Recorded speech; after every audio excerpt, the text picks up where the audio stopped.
Hello again. So, this next chapter is really short, which I hope means that I will get on to the next chapter faster. But at this rate, I I don't know. I honestly don't know. But we'll just wing it, okay? That's pretty much what my life is right now. But chapter 4 is called What John Rance Had to Tell. It was 1 o'clock when we left number 3 Lauriston Gardens. Sherlock Holmes led me to the nearest telegraph office, whence he dispatched a long telegram. He then hailed a cab, and ordered the driver to take us to the address given us by Lestrade. "There is nothing like first-hand evidence," he remarked. "As a matter of fact, my mind is entirely made up upon the case, but still we may as well learn all that is to be learned." "You amaze me, Holmes," said I. "Surely you are not so sure as you pretend to be of all those particulars which you gave." "There's no room for a mistake," he answered. "The very first thing which I observed on arriving there was that a cab had made 2 ruts with its wheels close to the curb. Now, up to last night, we have had no rain for a week, so that those wheels which left such a deep impression must have been there during the night. There were the marks of the horse's hoofs, too, the outline of one of which was far more clearly cut than that of the other 3, showing that that was a new shoe. Since the cab was there after the rain began, and was not there at any time during the morning, I have Gregson's word for that. It follows that it must have been there during the night, and therefore that it brought those two individuals to the house." "That seems simple enough," said I. "But how about the other man's height?" "Why, the height of a man, in 9 cases out of 10, can be told from the length of his stride. It is a simple calculation enough, though there is no use my boring you with figures. I had this fellow's stride both on the clay outside and on the dust within. Then I had a way of checking my calculation. When a man writes on a wall, his instinct leads him to write above the level of his own eyes. Now that writing was just over 6 feet from the ground. It was child's play." "And his age?" I asked. "Well, if a man can stride 4½ feet without the smallest effort, he can't be quite in the sere and yellow. That was the breadth of a puddle on the garden walk, which he had evidently walked across. Patent leather boots had gone round, and square toes had hopped over. There is no mystery about it at all. I am simply applying to ordinary life a few of those precepts of observation and deduction which I advocated in that article. Is there anything else that puzzles you?" "The fingernails and the trichinopoly," I suggested. "The writing on the wall was done with a man's forefinger dipped in blood. My glass allowed me to observe that the plaster was slightly scratched in doing it, which would not have been the case if the man's nail had been trimmed. I gathered up some scattered ash from the floor. It was dark in color and flaky. Such an ash is only made by a trichinopoly. I have made a special study of cigar ashes. In fact, I have written a monograph upon the subject. I flatter myself that I can distinguish at a glance the ash of any known brand, either of cigar or of tobacco. It is just in such details that the skilled detective differs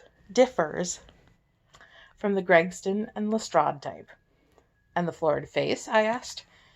"Ah, that was a more daring shot, though I have no doubt that I was right. You must not ask me that at the present state of the affair." I passed my hand over my brow. "My head is in a whirl," I remarked. "The more one thinks of it, the more mysterious it grows.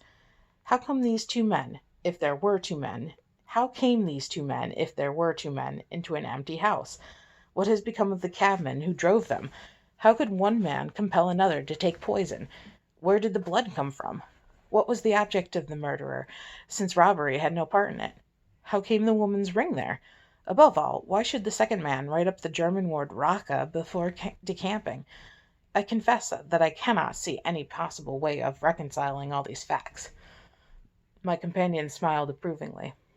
"You sum up the difficulties of the situation succinctly and well," he said. "There is much that is still obscure, though I have quite made up my mind on the main facts. As to poor Lestrade's discovery, it was simply a blind intended to put the police upon a wrong track, by suggesting socialism and secret societies. It was not done by a German. The A, if you noticed, was printed somewhat after the German fashion. Now a real German invariably prints in the Latin character, so that we may safely say that this was not written by one, but by a clumsy imitator who overdid his part. It was simply a ruse to divert inquiry into a wrong channel. I'm not going to tell you much more of the case, Doctor. You know a conjurer gets no credit when once he has explained his trick, and if I show you too much of my method of working, you will come to the conclusion that I am a very ordinary individual after all. I shall never do that, I answered. You have brought detection as near an exact science as it ever will be brought in this world. My companion flushed up with pleasure at my words, and the earnest way in which I uttered them. I had already observed that he was as sensitive to flattery on the score of his art as any girl could be of her beauty. "I'll tell you one other thing," he said. "Patent Leathers and Square Toes came in the same cab, and they walked down the pathway together as friendly as possible, arm in arm in all probability. When they got inside, they walked up and down the room, or rather, Patent Leathers stood still while Square Toes walked up and down. I could read all that in the dust, and I could read that as he walked he grew more and more excited. That is shown by the increased length of his strides. He was talking all the while, and working himself up, no doubt, into a fury. Then the tragedy occurred. I've told you all I know myself now, for the rest is mere surmise and conjecture. We have a good working basis, however, on which to start. We must hurry up, for I want to go to Hale's concert to hear Norman Neruda this afternoon." This conversation had occurred while our cab had been threading its way through a long succession of dingy streets and dreary byways. In the dingiest and dreariest of them, our driver suddenly came to a stand. "That's Audley Court in there," he said, pointing to a narrow slit in the line of dead-colored brick. "You'll find me here when you come back." Audley Court was not an attractive locality. The narrow passage led us into a quadrangle, paved with flags and lined with sordid dwellings. We picked our way among groups of dirty children, and through lines of discolored linen, until we came to number 46, the door of which was decorated with a small slip of brass on which the name Rance was engraved. On inquiry, we found that the constable was in bed, and we were shown into a little front parlour to await his coming. He appeared presently, looking a little irritable at being disturbed in his slumbers. "I made my report at the office," he said. Holmes took a half-sovereign from his pocket and played with it pensively. "We thought that we should like to hear it from your own lips," he said. "I shall be most happy to tell you anything I can," the constable answered, with his eyes upon the little golden disc. "Just let us hear it all in your own way as it occurred." Rance sat down on the horsehair sofa and knitted his brows as though determined not to omit anything in his narrative. "I'll tell it ye from the beginning," he said. "My time is from 10 at night to 6 in the morning. At 11 there was a fight at the White Hart, but bar that all was quiet enough on the beat. At 1 o'clock it began to rain, and I met Harry Murcher, him who has the Holland Grove beat, and we stood together at the corner of Henrietta Street a-talkin'. Presently, maybe 2 or a little after, I thought I would take a look round and see that all was right down the Brixton Road. It was precious dirty and lonely. Not a soul did I meet all the way down, though a cab or 2 went past me. I was a-strollin' down, thinking between ourselves how uncommonly handy a 4 of gin hot would be, when suddenly the glint of a light caught my eye in the window of that same house. Now, I knew that them 2 houses in Lauriston Gardens was empty on account of him that owns them, who won't have the drains seen to, though the very last tenant who lived in one of them died of typhoid fever. I was knocked all in a heap, therefore, at seeing a light in the window, and I suspected as something was wrong. When I got to the door—" "You stopped, and then walked back to the garden gate," my companion interrupted. "What did you do that for?" Rance gave a violent jump, and stared at Sherlock Holmes with the utmost amazement upon his features. "Why, that's true, sir," he said, "though how you come to know it, heaven only knows. You see, when I got up to the door, it was so still and so lonesome that I thought I'd be none the worse for someone. You see, when I got up to the door, it was so still and so lonesome that I thought I'd be none the worse for someone with me. I ain't afeard of anything on this side of the grave, but I thought that maybe it was him that died of the typhoid inspecting the drains what killed him. The thought gave me a kind of turn, and I walked back to the gate to see if I could see Murcher's lantern, but there was no sign of him, nor of anyone else." "There was no one in the street?" "Not a living soul, sir, nor as much as a dog. Then I pulled myself together and went back and pushed the door open. All was quiet inside, so I went into the room where the light was a-burnin'. There was a candle flickerin' on the mantelpiece, a red wax one, and by its light I saw. Yes, I know what you saw.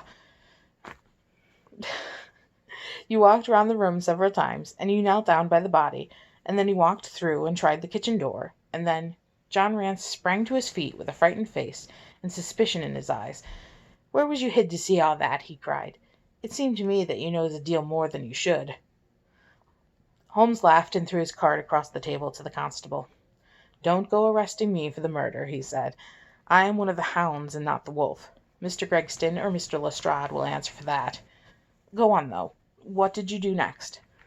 Rance resumed his seat, without, however, losing his mystified expression. "I went back to the gate and sounded my whistle. That brought Murcher and 2 more to the spot." "Was the street empty then?"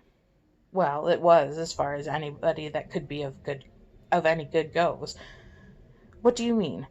The constable's features broadened into a grin. "I've seen many a drunk chap in my time," he said, "but never anyone so cryin' drunk as that cove. He was at the gate when I came out, a-leanin' up agin the railings, and a-singin' at the pitch o' his lungs about Columbine's new-fangled banner, or some such stuff. He couldn't stand, far less help." "What sort of a man was he?" asked Sherlock Holmes. John Rance appeared to be somewhat irritated at this digression. "He was an uncommon drunk sort of man," he said. "He had found hisself in the station if he'd—" This guy talks in a very particular way, and it's hard to read out loud. "He had found himself in the station if we hadn't been so took up. His face, his dress. Didn't you notice them?" Holmes broke in impatiently. "I should think I did notice them, seeing that I had to prop him up, me and Murcher between us. He was a long chap, with a red face, the lower part muffled round." "That will do," cried Holmes. "What became of him?" "We'd enough to do without looking after him," the policeman said, in an aggrieved voice. "I'd wager he found his way home all right." "How was he dressed?" "A brown overcoat." "Had he a whip in his hand?" "A whip? No." "He must have left it behind," muttered my companion. "You didn't happen to see or hear a cab after that?" "No." "There's a half-sovereign for you," my companion said, standing up and taking his hat. "I am afraid, Rance, that you will never rise in the force. That hat of yours should be for use as well as ornament. You might have gained your sergeant's stripes last night. The man whom you held in your hands is the man who holds the clue of this mystery, and whom we are seeking. There's no use of arguing about it now. I'll tell you that it is so. Come along, Doctor." We started off for the cab together, leaving our informant incredulous, but obviously uncomfortable. "The blundering fool," Holmes said bitterly, as we drove back to our lodgings. "Just to think of his having such an incomparable bit of good luck, and not taking advantage of it. I am rather in the dark still. It is true that the description of this man tallies with your idea of the second party in this mystery. But why should he come back to the house after leaving it? That is not the way of criminals. The ring, man, the ring! That was what he came back for. If we have no other way of catching him, we can always bait our line with the ring. I shall have him, Doctor. I'll lay you 2 to 1 that I have him. I must thank you for it all. I might not have gone but for you, and so have missed the finest study I have ever come across. A study in scarlet, eh? Why shouldn't we use a little art jargon? There's the scarlet thread of murder running through the colourless skein of life, and our duty is to unravel it, and isolate it, and expose every inch of it. And now for lunch, and then the Norman Neruda. Her attack and her bowing are splendid. What's the little thing of Chopin's she plays so magnificently?